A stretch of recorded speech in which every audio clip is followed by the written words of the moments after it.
Okay, so in this lecture, I'm going to introduce support vector machine. So we've seen Gaussian processes, which is a type of kernel method that is used for regression. But now an interesting question is, what are the kernel methods that can be used for classification? And so support vector machine is one type of method for that. Now, support vector machines historically have been very important. So up until 2010, roughly, they were the most important and most popular type of classification technique in machine learning. So neural networks took over after that. But what happened is that for some time, we did not have a lot of data. We were in a low data regime. And then kernel methods tend to work well. They tend to be quite data efficient. They don't scale well with a lot of data, but otherwise they are very good. And then so support vector machines were among, I guess, the most effective technique at the time. Then after 2010, we started having a lot of data. Then it became important to have richer hypothesis spaces, and then neural networks provided that. And it was also important to scale well. So again, that's part of the reason why neural networks are now very popular. But still today, if you have a problem where you don't have a lot of data, often support vector machines will perform very well and will still beat neural networks. Okay, so when we introduce kernel methods, as I explained, in terms of scalability, it is cubic with respect to the amount of data. And then so this is a problem in terms of scaling. But then an interesting question is, do we have to make these methods really depend on all of the data, or could they essentially just work with a subset of the data? And so support vector machines are essentially a type of kernel method that are considered sparse in the sense that they will work with a subset of the data and then ignore the rest. Okay, so before I get into the mathematical details of how support vector machines are defined, let me draw a picture that should make clear, what's the goal and what we're going to do. And then it should be easier to understand the math after that.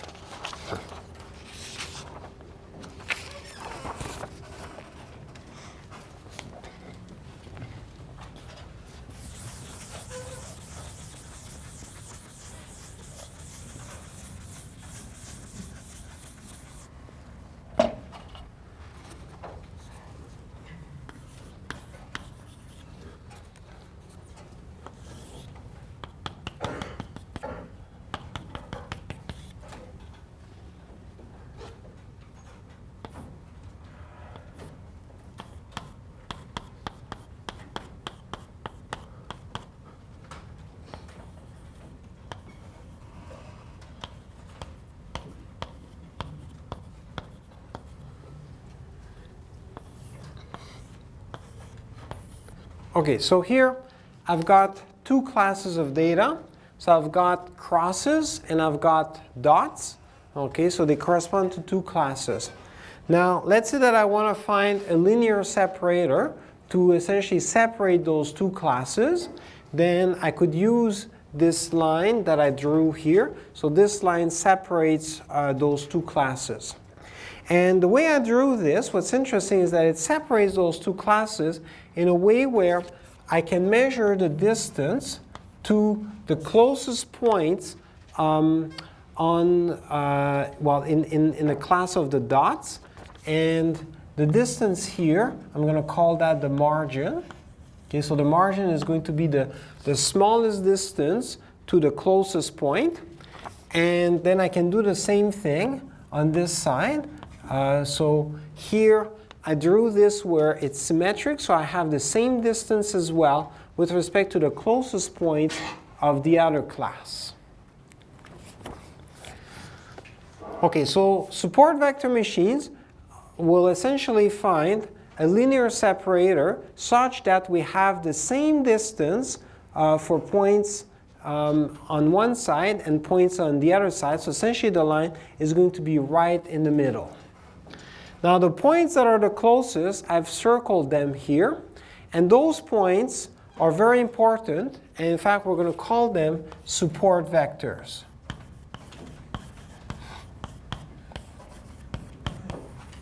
So that's where the name support vector machine comes from. The name support vectors is because, okay, points are really just vectors, and then they provide support for where the linear separator is going to be located.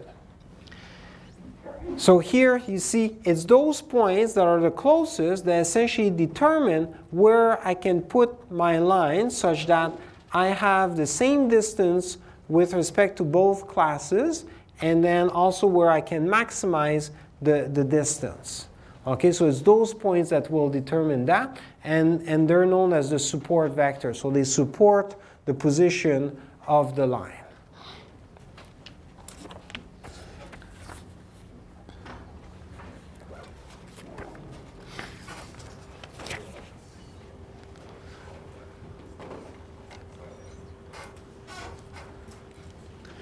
Now, support vector machines are also known as max margin classifiers. And the reason is because they find a linear separator that maximizes the distance, or otherwise the margin, to the closest data points. So here we're going to see in a moment that the way we obtain this linear separator is going to be by solving an optimization problem.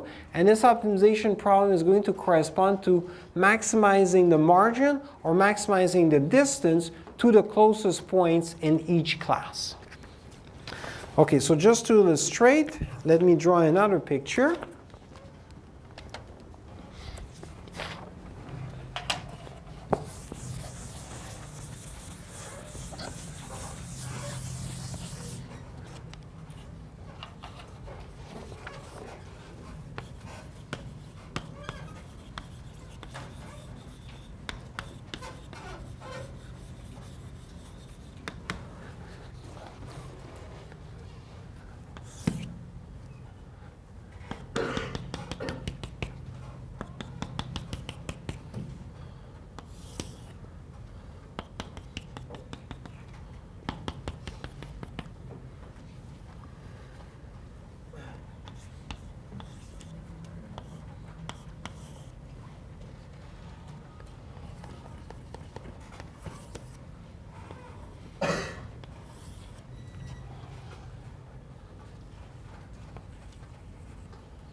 Okay, so here I've got again two classes. So I've got the dots down here, the crosses up here.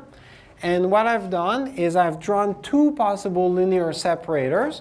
Right? So there's one linear separator that is like this, and then I've got another one that is like that. Right? So both of them separate my two classes. But now an interesting question is, which linear separator should I pick? So in our case, with support vector machines, we're going to go for the linear separator that has the largest margin, the maximum margin. So here you see this is my margin. Right? So for this linear separator, I've got a fairly wide margin. But then for this linear separator, I've got a much smaller margin. Okay?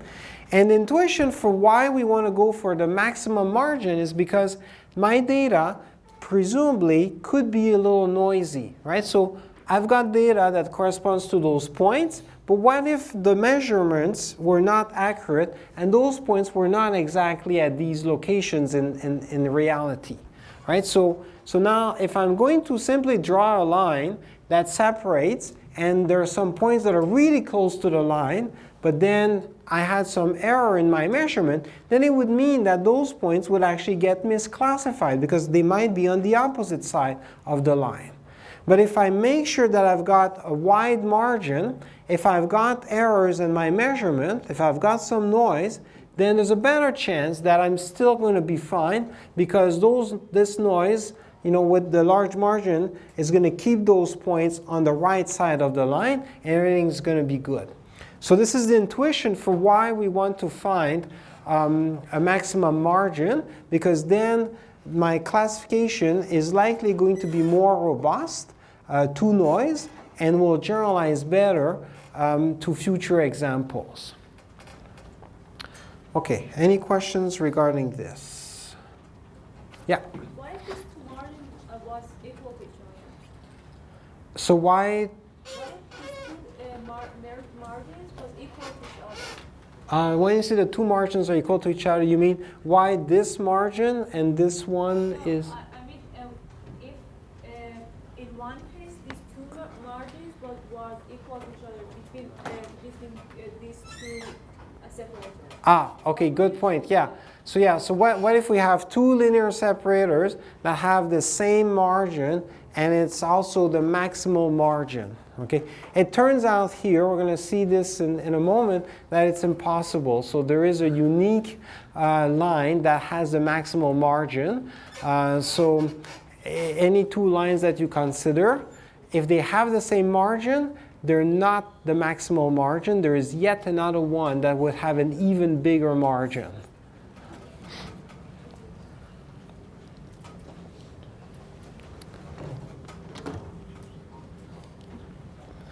Okay, so in terms of computing distances in a margin, we can use the following equations. So first of all, here we're looking at linear separators. And naturally, that means that our separators can be parameterized by W transpose phi of x is equal to 0. Okay, so here, when I say linear separators, again, this would be a linear separator in whatever space we work with. So here, when I use phi of x, again, it means that I'm going to take my data from the original space, map it to a new space, presumably using a nonlinear function, and then I'm going to find a linear separator in that new space, which implicitly means that it's non-linear in the original space, but that's not too important for now, right? So in the new space, it's linear, and that's what matters. So here we're going to obtain a separator that has this form. Now, if I want to measure the distance of a point to the separator, then I can use the following expression. And here the idea is that I take a dot product between the weight vector and then the feature vector for that data point. And when I take this dot product, I need to normalize my weight vector. So that's why I divide by W. And now, when I simply take a dot product, you see, if I have two vectors that are going more or less in the same direction, I get something positive. But if they're going in opposite direction, I would get something negative. And here, it turns out that points that belong to one class will typically have a dot product that is positive. We're going to label them with class 1. And then points that belong to the other class, they're going to have a dot product that is negative, and we're going to label that by -1. But now if I want to measure distance that is positive, right, then I will multiply by y, so that then if I get a negative distance, I multiply by -1, I get something positive. Okay? So in any case, this is the formula to compute the distance of any point to the separator. Now, what we really want is to find the set of weights W that define our separator such that it maximizes the margin. Now, when I say maximize the margin is essentially the minimum distance that any point has to the linear separator, and I can represent this by this expression in parentheses. Okay, or yeah, so here I take a minimum with respect to my data points that are indexed by n, and that gives me what is the minimum distance, so the margin, and then I take a maximum with respect to the weights to find the line that gives me the widest margin. Okay, so here this last expression is in fact the objective that is being optimized when we work with support vector machines. Any questions regarding this? Very good. Okay, now let me write down as well what are some of the characteristics of support vector machines in comparison to perceptrons, which was an early type of neural network, just one layer, that also produces a linear separator.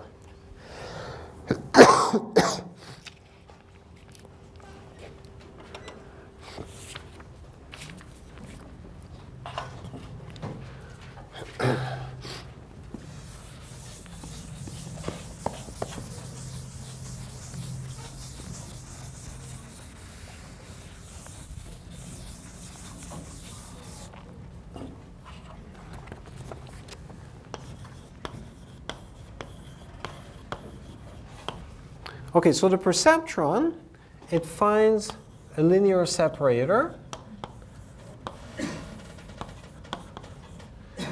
But then this linear separator depends on the starting values. All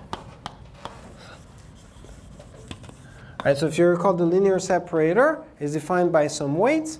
And now we're going to initialize those weights with some values. And depending on how we do the initialization, what we converge to at the end might be different. The perceptron also uses a simple update rule.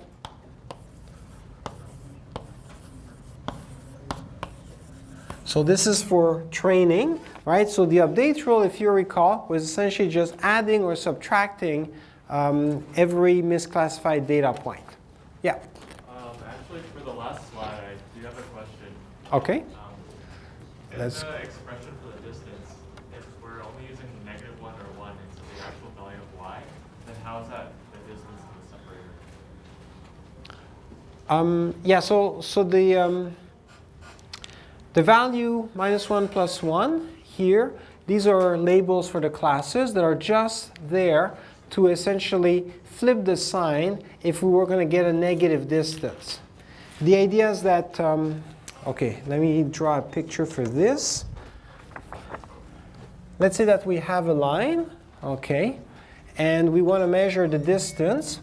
So here, let's say this is our linear separator, so W transpose phi of x, right? And then the vector W corresponds to a vector that's perpendicular to the line, right? Now, if I have, so let's say that my x-axis is here, my y-axis is here, so this goes through the origin, right? Now, if I have a data point that is on one side,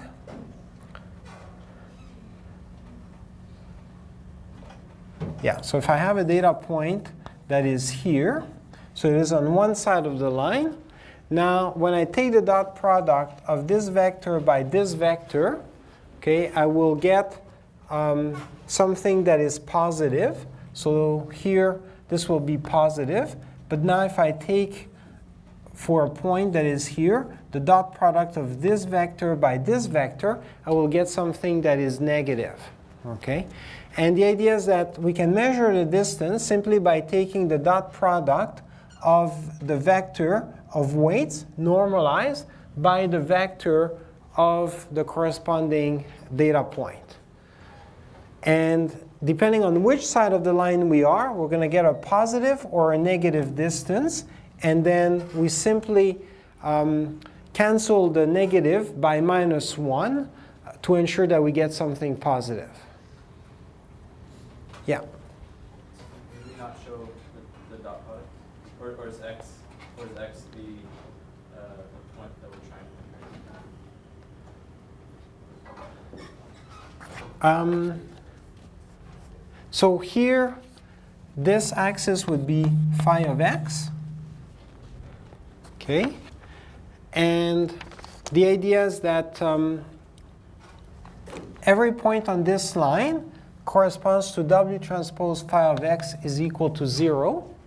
Okay, because every point on this line, so if I take this point, I have this vector, and now if I take a dot product with this vector which is perpendicular, the dot product of a vector by a perpendicular one is 0, right?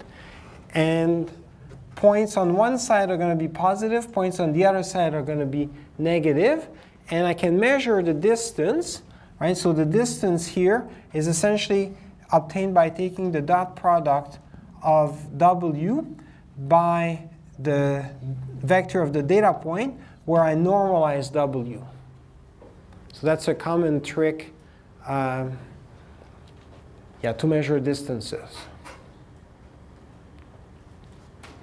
Okay, good.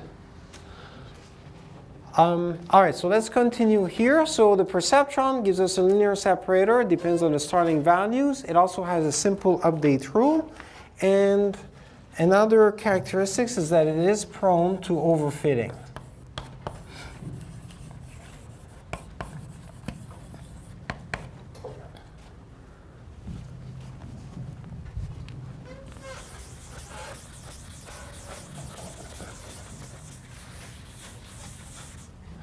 Now in contrast, if we consider support vector machines, we have a unique max margin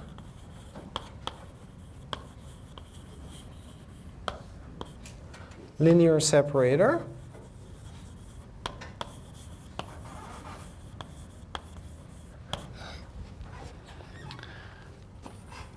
For training, the update rule is not simple, so we'll have to do optimization. However, it's an easy form of optimization in the sense that it's convex quadratic optimization.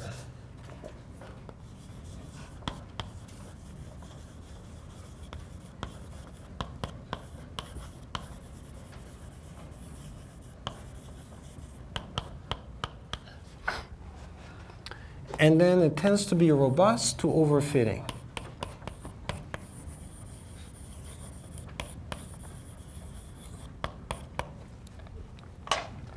Okay, so here, when we find this unique max margin classifier, again, if there was some noise in the data, it should be more robust, and then it will tend to generalize better.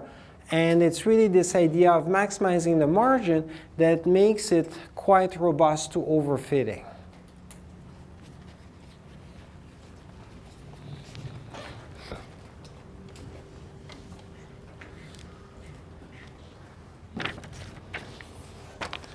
Okay, so again, our expression that we're maximizing is this expression. This is the objective that we saw before. Now, I'm going to do some transformation.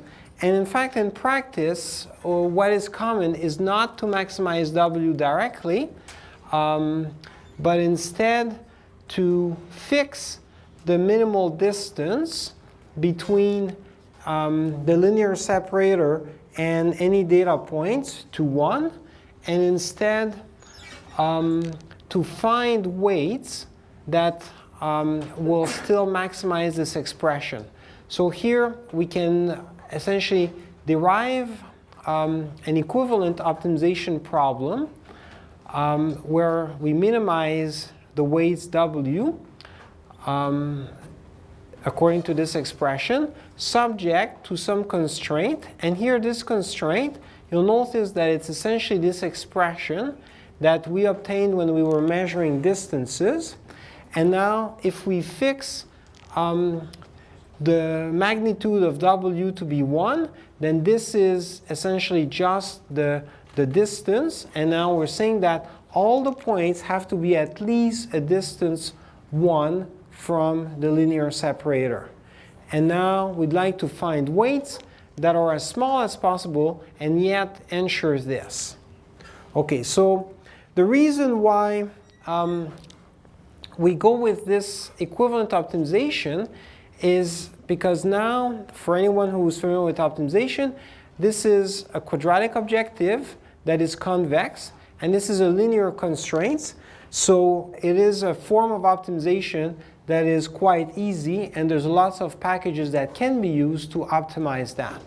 Whereas when you look at this expression, there's a max, there's a min, and then we've got W that appears here, W that appears there. So doing the optimization for what is the natural objective is not as obvious computationally. Okay, so that's why we're going to be just transforming it to look like this.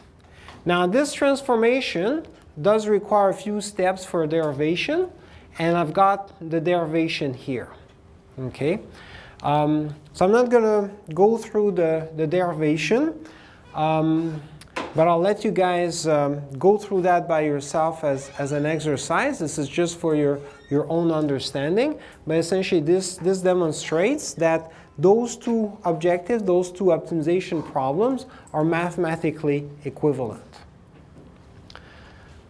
Okay, yeah, let's stop here, and next class we're going to finish our discussion of support vector machines.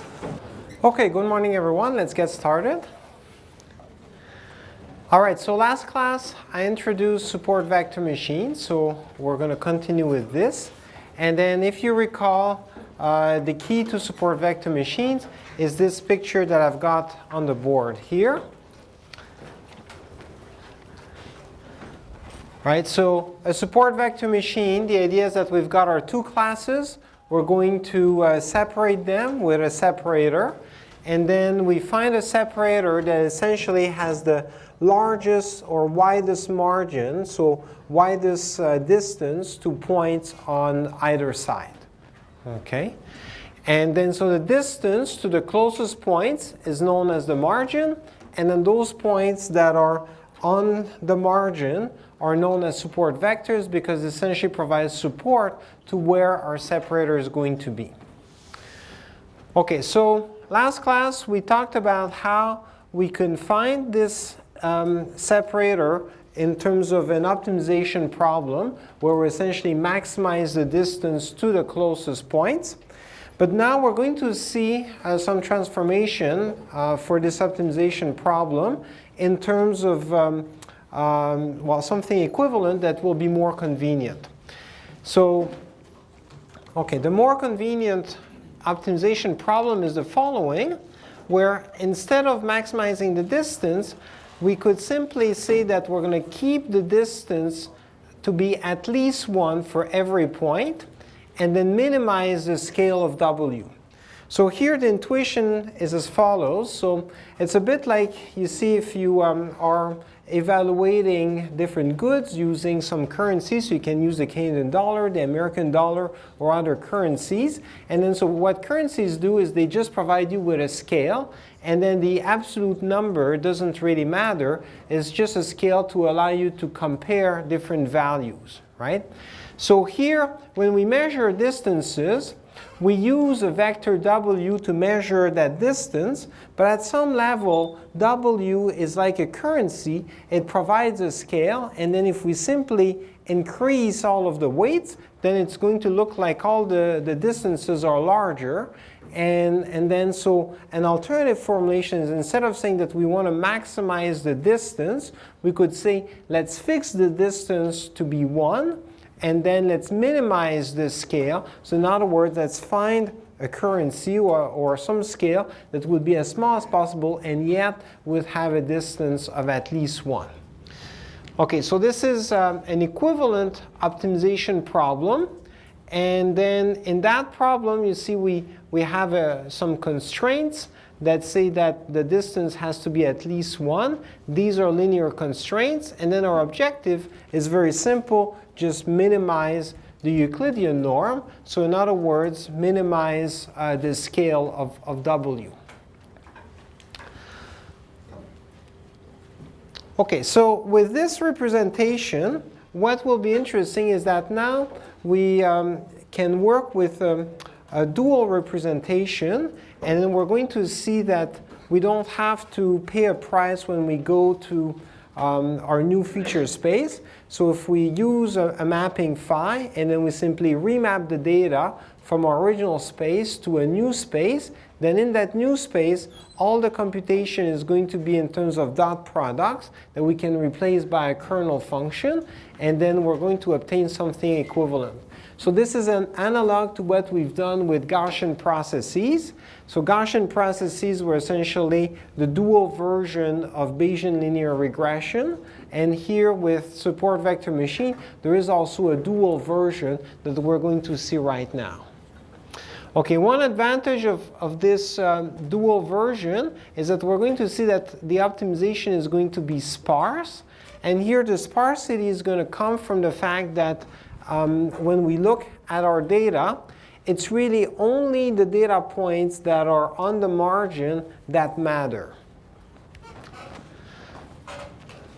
Okay, so again, our optimization problem is that we minimize the scale of W subject to the distance of every point being at least greater or equal to 1. So now what we can do is simply rewrite this in a way where perhaps we can move the constraint into the objective. Okay, so very often in optimization, it's not convenient to have constraints. So for instance, if you think about gradient descent, which is a popular technique where you compute a direction of steepest descent, take a step in that direction. Now if you have some constraints, and then you're on the boundary of that constraint, and now you measure the gradient, and then the gradient tells you to go in a direction that would take you outside of the space in a way where you would violate the constraint, then you have to modify this direction, and then it adds some complexity. So very often in optimization, to keep things simple, we like to avoid having constraints, because then we can take simple techniques like gradient descent by just following the direction of steepest gradient, and then we don't have to worry about whether that direction is feasible or not.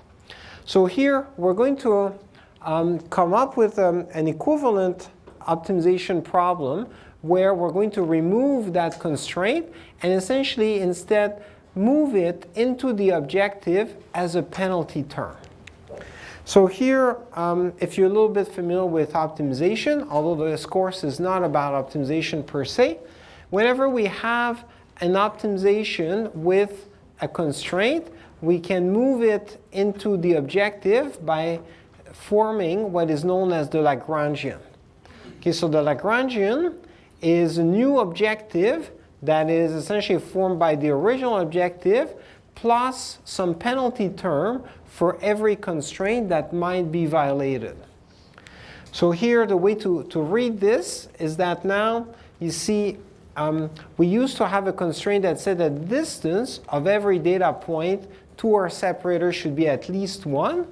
Now we're going to measure this distance. If this distance is not greater than 1, then we're going to incur a penalty, and the magnitude of this penalty is going to be dependent on some additional coefficient am. If the distance here is already greater than 1, then we're simply going to set this coefficient an to 0 so that we don't have any penalty. So here the idea is that we introduce some new variables a. There's going to be one variable per data point because there's one constraint per data point. And then this variable is going to be necessarily positive, well 0 or greater than 0. And then intuitively, it should be greater than 0 whenever we violate the constraint so that we incur a penalty. And then it should be 0 whenever the distance is already greater than 1. And then really there's no penalty at this point, so we could just ignore the constraint. So setting a to 0 will have that effect of ignoring the constraint. Okay, so now what's not clear is how we should set those values a. And it turns out that we can show mathematically that as long as we pick a to maximize this, I guess the minimum of the Lagrangian, then this will be mathematically equivalent to our original problem here.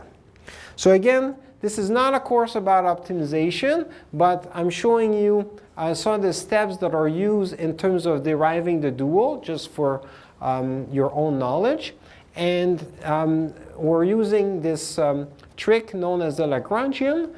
And what happens is that whenever we've got the minimum of an objective subject to a constraint, there's an equivalent max-min problem of a Lagrangian where we add to the objective some penalty terms that correspond to each of the original constraint.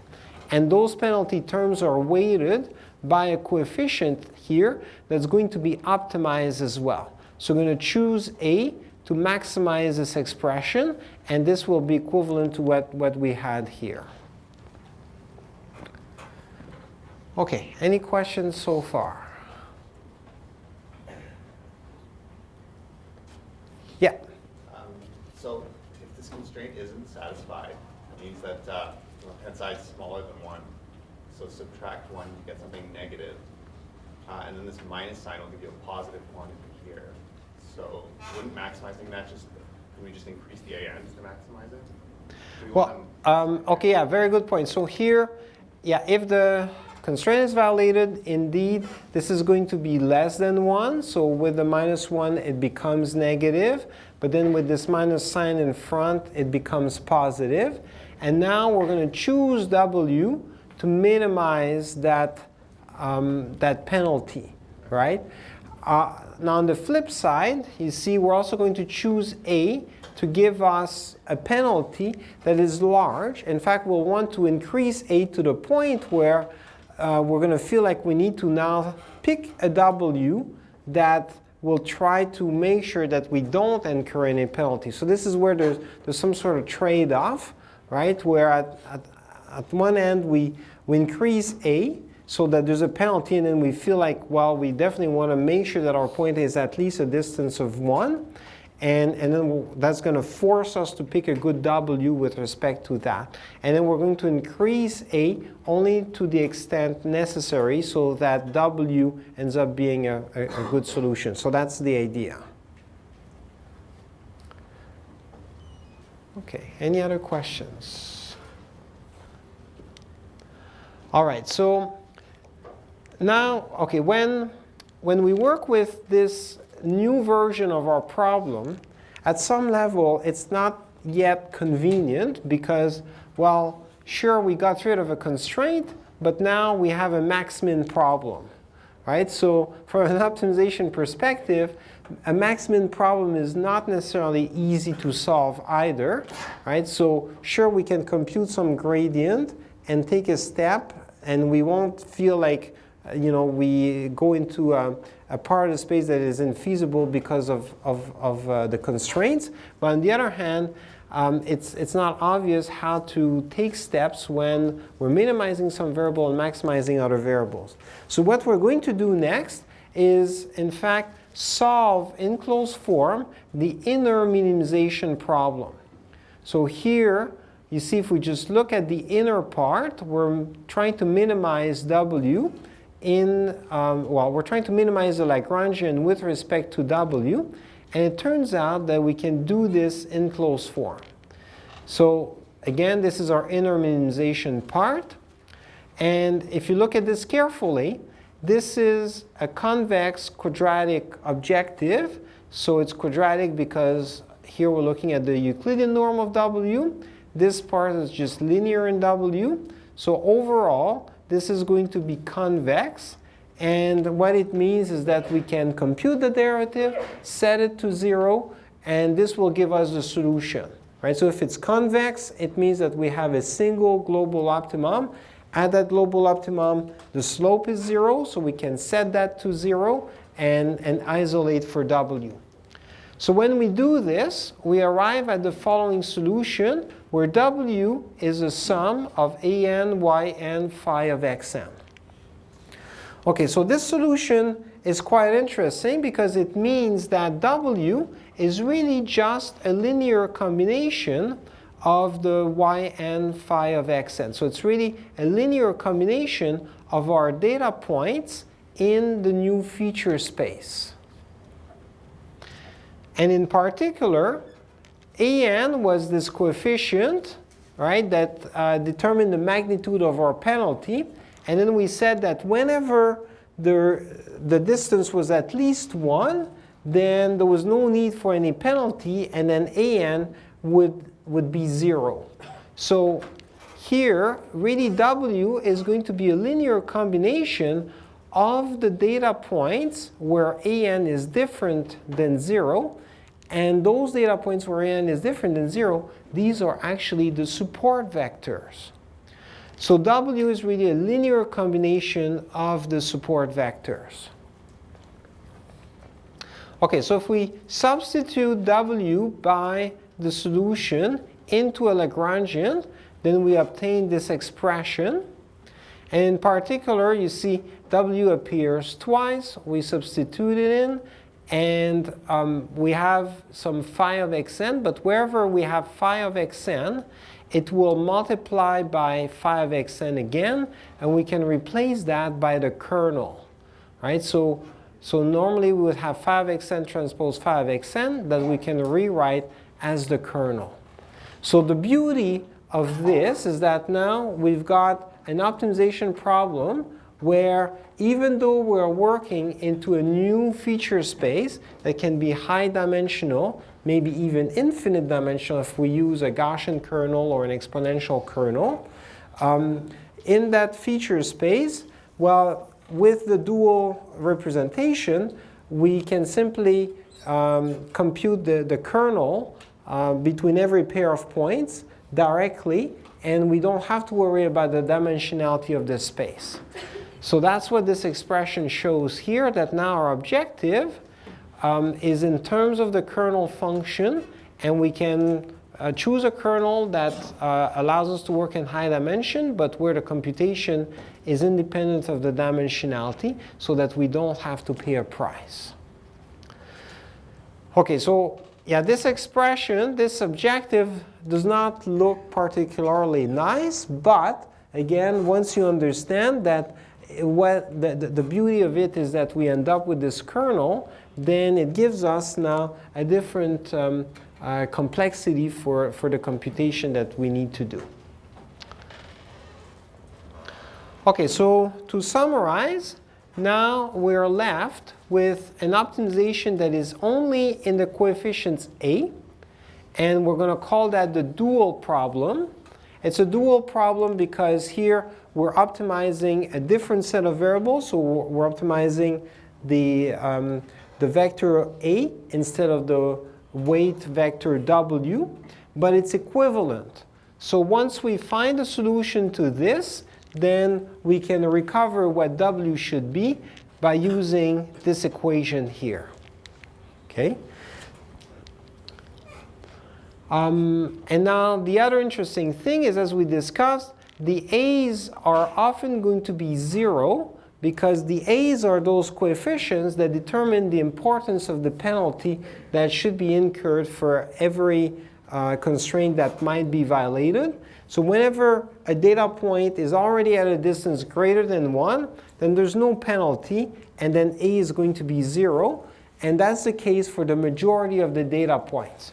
So again, with this picture on the board, right, then there's really just 4 data points here that would have an active constraint that would essentially have an A that would be non-zero. And then all the other points have a distance that is greater than 1, and therefore their coefficients A is going to be 0. So this is nice because from an optimization perspective, this optimization problem is going to be sparse, and then there's further tricks that we can use to speed up the computation because we know that the majority of the variables are going to be 0. So here, even though the computational complexity depends on the amount of data, right, a good chunk of that complexity is really just dependent on the number of support vectors, which is really just a subset of the entire data set. Okay, so once we have our solution, then we can use it to do classification. So here, what this means is that we have, let's say, W whenever we solve the primal problem, or we have A whenever we solve the dual problem. And in the original problem, you see, once we have W, we would simply take a dot product of W by the features, phi of x, to determine the class. And if that dot product is positive, this would correspond to one class, let's say the plus class. And if the dot product is negative, this would correspond to the negative class. Okay, just to make sure everybody is on the same page, to understand here in this graph,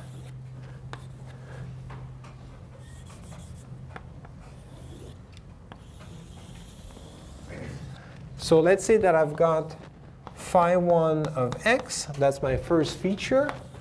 Phi2 of x, that's my second feature. Let's say that in this case I just happen to have a two-dimensional space, but generally speaking I might have more dimensions than that. So my linear separator here is essentially W transpose phi of x is equal to 0. Okay? So all the points that are on the linear separator, they correspond to W transpose phi of x equals 0. So now the points that are on one side, we can show that they're going to have a dot product that is positive. So here, this vector that I just drew would correspond to a normal vector to this line, or to this hyperplane if we're in higher dimensions. Okay, so this vector would correspond to W. And now, if I take a dot product of W by some data point, so let's say I take this data point, so this is its corresponding vector. So now you see if I take a dot product of this vector by this vector, because they have an angle that is less than 90 degrees, right, the dot product is going to be positive. And in fact, you can see that every point that I would select on this side, right, when I take the dot product, it's always going to be positive. So this is the positive class. So all of them have a dot product that is positive. Now, on the other side, if I take a point like this one and compute a dot product between this vector and this vector, now the angle is more than 90 degrees because you see I've got one vector that is essentially going this way, another vector that is going that way, so they're kind of like going in opposite direction. So the dot product is going to be negative. So all the points that are below the line are going to have dot products that are negative, and therefore will belong to the negative class. Okay, so then to do classification, it's as simple as taking the dot product, you check the sign, and then that tells you which class a point belongs to when you have the weights. Now the trouble is that if we are working in a very high dimensional space, then we might have lots of features, lots of weights, and this is going to be computationally expensive. So the alternative is to work in the dual space. Now in the dual space, what we do is we replace W by the solution that we found on the previous slide. So that's an yn phi of xn. And now we notice that phi of xn transpose phi of x can be rewritten as a kernel. And now we obtain an alternative way of computing the class, where it's going to be the sign of a linear combination of the kernels between the query point x star and every point xn in the data set. Okay, so this last line is quite interesting because, well, first of all, again, an will be 0 for all of the data points that are not support vectors.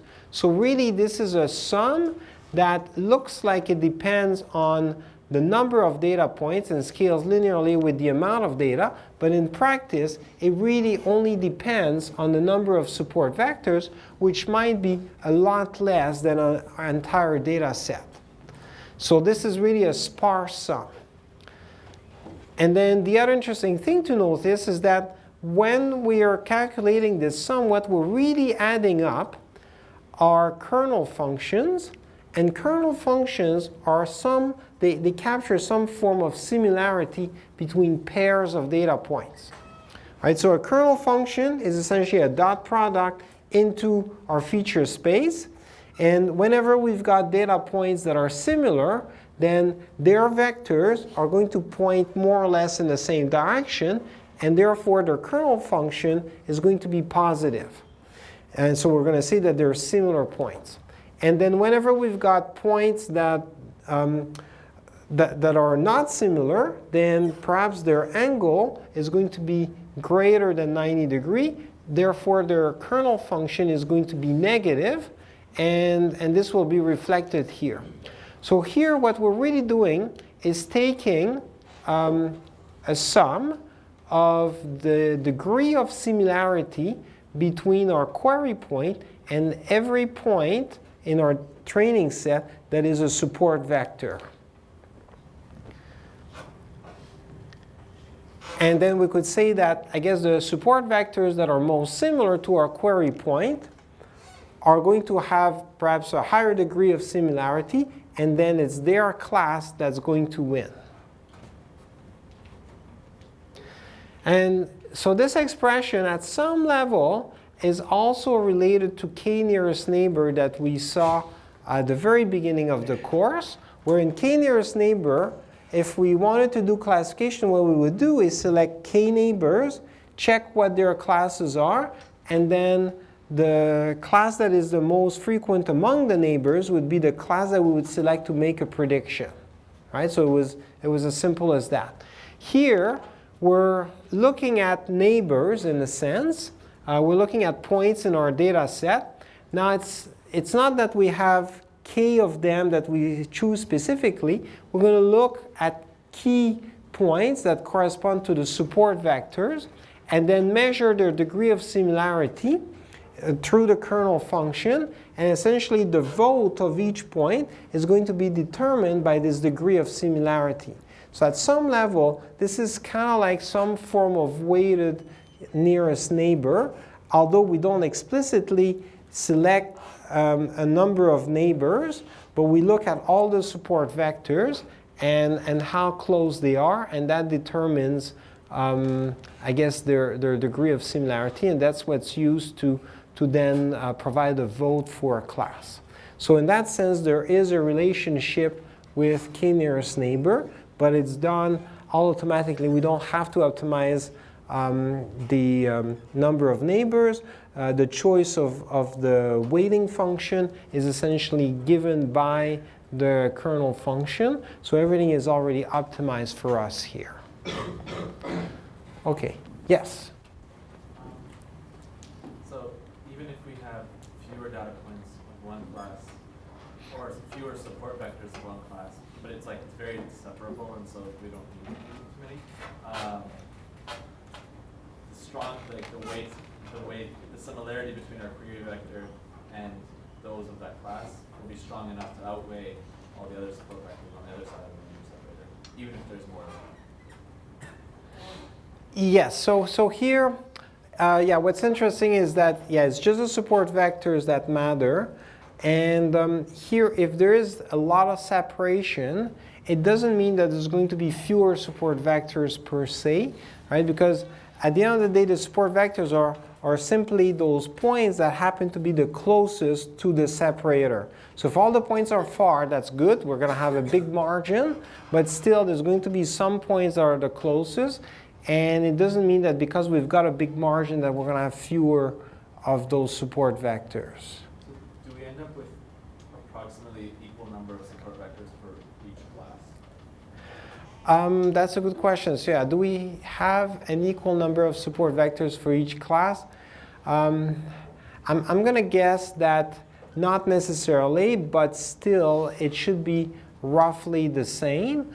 And in fact, the number of support vectors will often have to do with the dimensionality of our space. Okay, so like you see here, in fact, I would just need 3 support vectors in total if I'm in 2 dimensions to have a line that will be with equal distance to 1 point on one side and 2 points on the other side. Okay? In this picture, I have 4 support vectors, but in fact 3 would have been the minimal number. And if I go in higher dimension, then I'll have a hyperplane. That hyperplane might tilt, and then it's the support vectors that are going to determine its precise location, and then I'm going to need more support vectors if I'm in higher dimension. But then, yeah, the exact number for each class can vary.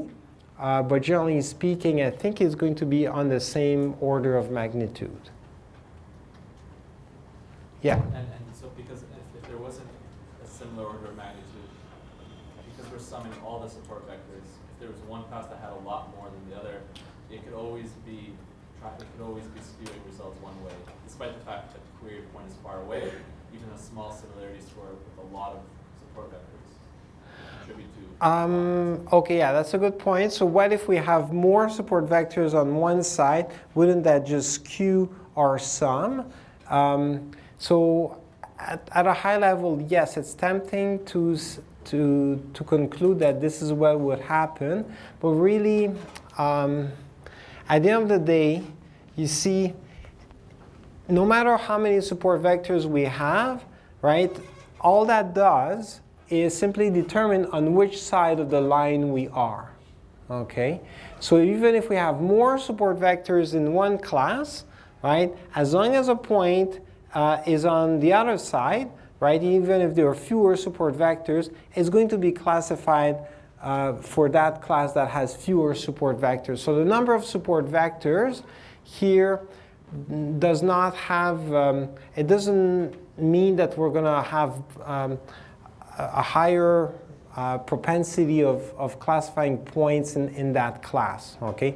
So it's just what we use to do the computation, but yeah, it won't influence that. Okay, any other questions? All right. Yes. So it seems like the number of classes probably won't matter because of the way the signs work in the sum. So if you have a point from the first class, yn will be positive, right? So the kns, so the kernel evaluated at your point x star, it will give you positive values for things that are similar to things in the first class. But for things in the other class, it'll probably give you negative values, so it'll shift you away from there. But if the yn is negative, the kernel will give you positive values when you're similar to things in the negative class. This will move you more negative, and it'll give you positive values moving you the other way when you're comparing to points in the other class. So it seems like comparing to points in either class will push the sum in the right direction, and it doesn't matter which side the support vector is on, or which side the point you're comparing should be landing on. Yes, okay, yeah, very, very good point. So I guess, yeah, what he's suggesting here is that when we take the sum, every support vector is used, and now if it's a support vector that is on one side of the separator, right, then you'll compare to that support vector. If your point is on that same side, then it's going to be positive. If it's on the opposite side, it's going to be negative. So essentially, every support vector is contributing in terms of, I guess, making the sum more positive or more negative. And then it's not that we have, I guess then my analogy with k-nearest neighbor breaks down here, where before you see every neighbor was voting for one particular class, whereas here it's more like every point will simply contribute in that sum, either something positive or negative, indicating whether that point should be in the same class as that support vector or not. So that's more or less the intuition. Yeah. Okay. All right, so one nice aspect of support vector machines is that they generalize quite well, and in fact, overfitting is rare. So in the early days when support vector machines were introduced, there were even some claims as to saying that support vector machines do not overfit.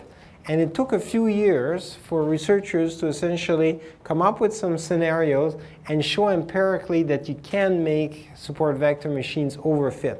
but then people had to work hard for this, okay? And then in practice, they tend to be quite robust. So overfitting is still possible, but they tend to be robust. And the reason for this is that when you maximize the margin, you can show that this is equivalent mathematically to minimizing an upper bound on the worst case loss, where the worst loss would be for any underlying input distribution. Okay, so if you take CS485, which is our other machine learning course on learning theory, then you're going to see a theorem precisely about this that shows a bound on the loss with respect to any distribution that you might sample your data from. And here the idea is that when we maximize the margin, what we're effectively doing is minimizing an upper bound on that worst case loss. So it is ensuring that overall the classifier that we're going to find will be good with respect to any possible sample that could correspond to, I guess, different data sets that come from the same underlying distribution. Okay, so yeah, so I guess there is some theory for this. Now, intuitively, one way of understanding this is that, again, if we maximize the margin, whenever there's errors in our measurement, if the data points are not very precise, even though you see we put the line somewhere, right? If we made a mistake because some of our data points there were errors in the measurement, then there's a greater chance that they're going to remain on the correct side of the separator, simply because we put the separator as far as possible from all of our data points. Okay, so that's the intuition, but if we want it to be rigorous, then there's an upper bound on the worst case loss that we can compute.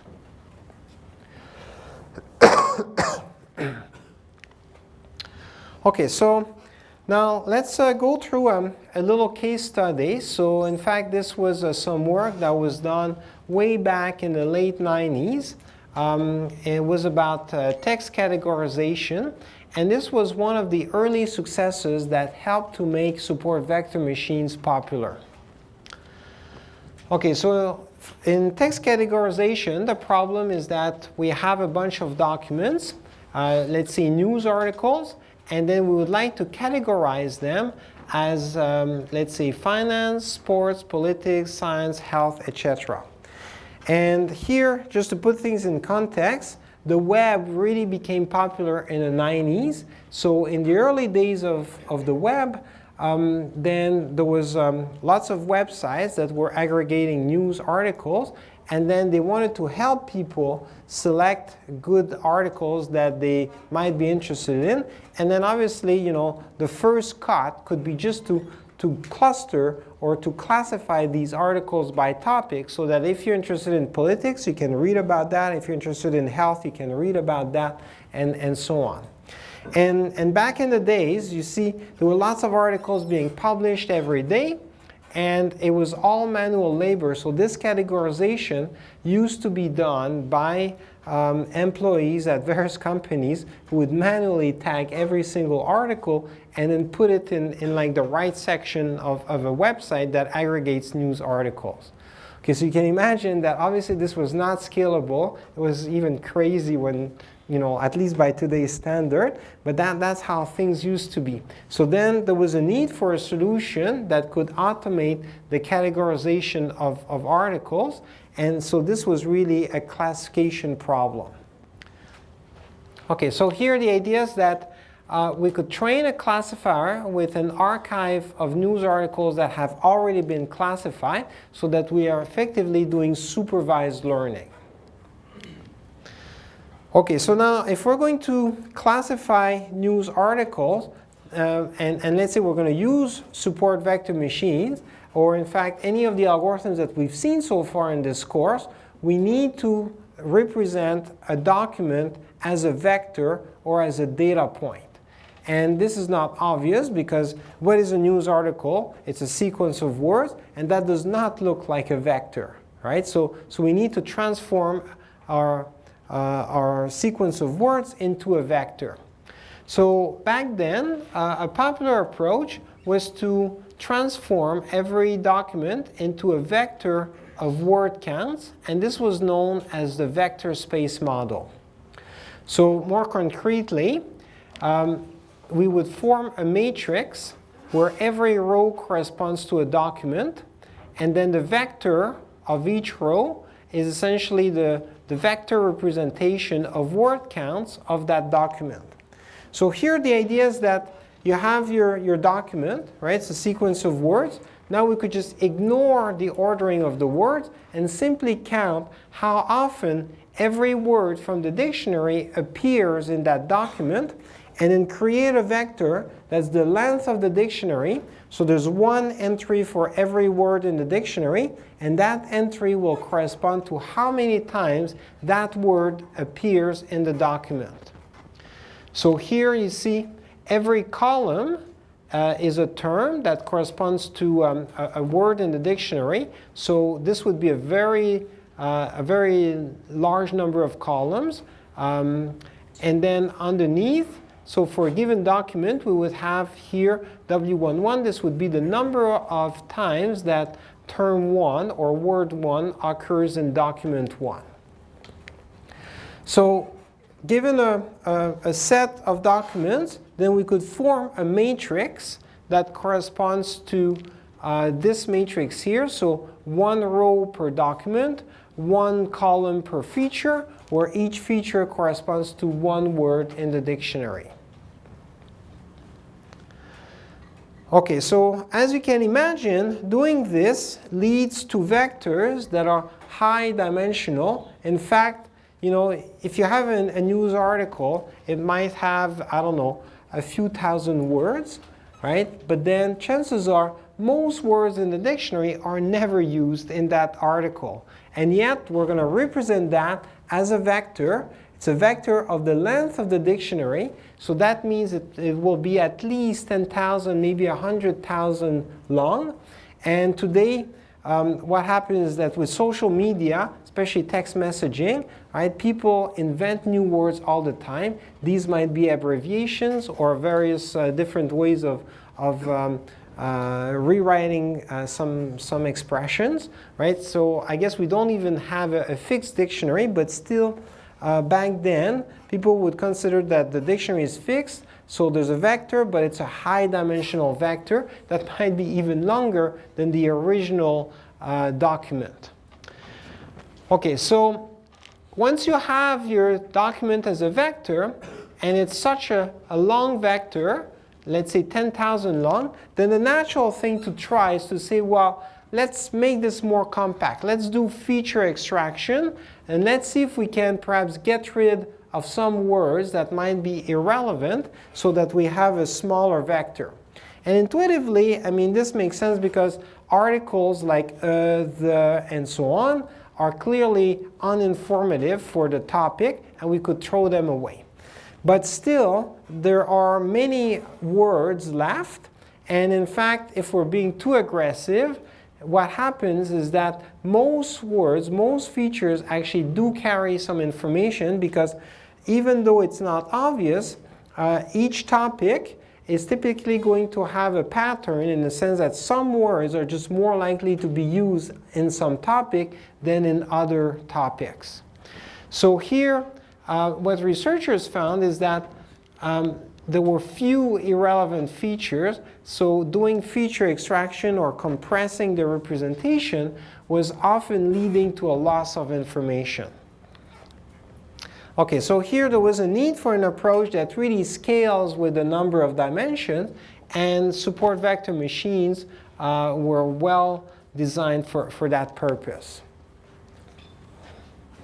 Okay, so in fact here, well, we can use support vector machines directly in that space, but what we're going to see is that the researchers at the time not only applied support vector machines, but they applied it with a dual representation using a kernel, and then they mapped the data into a higher dimensional space. So this was quite counterintuitive because again, the common wisdom was that since we have a high dimensional vector, we should probably make it more compact, do feature extraction.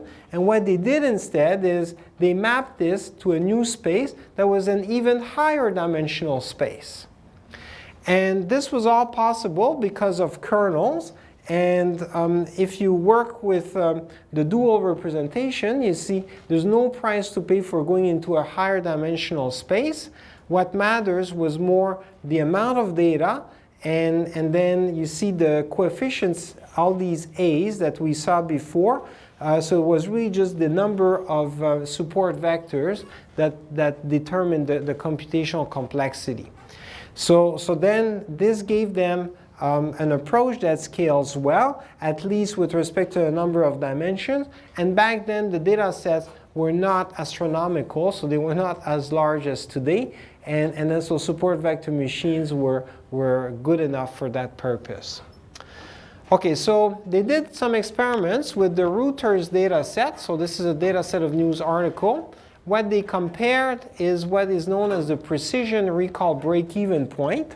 So this comes from the idea that when we want to retrieve documents, let's say from a data set of a given class, we can measure precision, as in estimating what is the percentage of documents that are retrieved that are indeed for this class. So if I'm interested, let's say, in a finance article, and then I retrieve some documents, what percentage are really about finance? I'm going to call that precision, and that's the expression that corresponds to precision. But then there's also a question of how many documents out there are really about finance, and what percentage of those will I retrieve? So that's recall, and that's a measure of coverage, if you prefer. So here we need to do well with respect to both precision and recall, because what's tempting is to have an algorithm that perhaps could just say, I will return to you only the documents that I'm really confident are about finance. Therefore, return to you just a few documents. I will get a very high precision score because my percentage of documents that is correct about finance will be high. But on the other hand, I'll have a low coverage, so recall will be low, simply because you will ignore a lot of documents that are actually about finance. And then on the flip side, you could have an algorithm that says, well, since you're interested in finance, let me just return to you everything that I think might be related to finance. So we'll return a lot of documents, high recall, but then low precision. So we need to have a good balance between precision and recall. And that's why they went for here the precision recall break-even point. So that means when you have precision that's equal to recall. So they tested a bunch of algorithms that includes naive Bayes, decision trees, Rokio, k-nearest neighbors, and support vector machines. And support vector machines ended up doing significantly better than the other algorithms at the time. They also tried different kernels, so the polynomial kernel and also the Gaussian kernel. And here you see polynomial kernel. That means they're looking, well, you do a mapping using a polynomial function. This is similar to what you're doing in assignment 3, right? So into a new space where now you find a linear classifier that really corresponds to a nonlinear polynomial separator into your original space. And then when you work with a Gaussian kernel, then you really map into an infinite dimensional space. So it can capture lots of interesting patterns, and it can be more powerful. And that's why here the results are slightly better. Okay, so at the time, this was quite surprising because, again, the conventional wisdom was that since we have high-dimensional vectors, we should just do feature extraction, make things more scalable, and work into a smaller space. But then the price was that all these techniques that were doing this, they were losing a little bit in terms of accuracy because they were throwing away features that were still relevant. And then with support vector machines, not only did they keep all the features, but they actually mapped this into an even higher dimensional space. And then there was no cost into working into that high dimensional space. So things really scaled well. And then even if the data set was reasonably large, the complexity was really dependent on the number of support vectors, which corresponds to a subset of the data. Okay, any questions regarding this application? Yeah. Sorry, I was just wondering how it doesn't track in the small sample size problem. I mean, if we have 10,000 dimension, we need at least 10,000 support vectors to draw one of that hyperplanes, which separate these two bounds. So you must have lots of data to do that, right? Yes, you bring up a good point that when you go into a higher dimensional space, then you will, generally speaking, need more support vectors to really make sure that there's a unique hyperplane. So here, I'm actually not entirely sure what happens then if there's something else inside the algorithm that simply return a support vector, because then I guess if you don't have enough data points, it means that there's a continuum of separators that would be equally good, because some of the dimensions can be effectively ignored, and perhaps that might be what's happening, but I don't know the details of how this is working. Yeah. Okay, any other questions? All right, so to summarize, so with support vector machines, what we've seen is that it gives us a linear separator, but really it can be nonlinear if we use the generalized version with a feature mapping. And then if we use a kernel, then our separator doesn't matter really what the dimensionality is. It really depends on the amount of data. The separator is going to be unique. It's going to maximize the margin. That ensures a good generalization. And then in terms of the optimization, we're doing convex quadratic optimization, which in the field of optimization is easy. We can find closed form solution for this. And then the complexity is polynomial, and we can ensure global optimality. The optimization is also sparse because many of the variables are zero, so that allows us to obtain a speed up. But then two important questions that remain are, can we do multi-class classification? Because what I explained so far only allows us to separate two classes, but what if we have more than two classes? And now, also, what if our data is still not linearly separable even after we map our data into a new feature space? Right? Because there's no guarantee that because we're using a kernel and we have a feature mapping phi that is nonlinear, that this will necessarily lead to a linear separation of the data.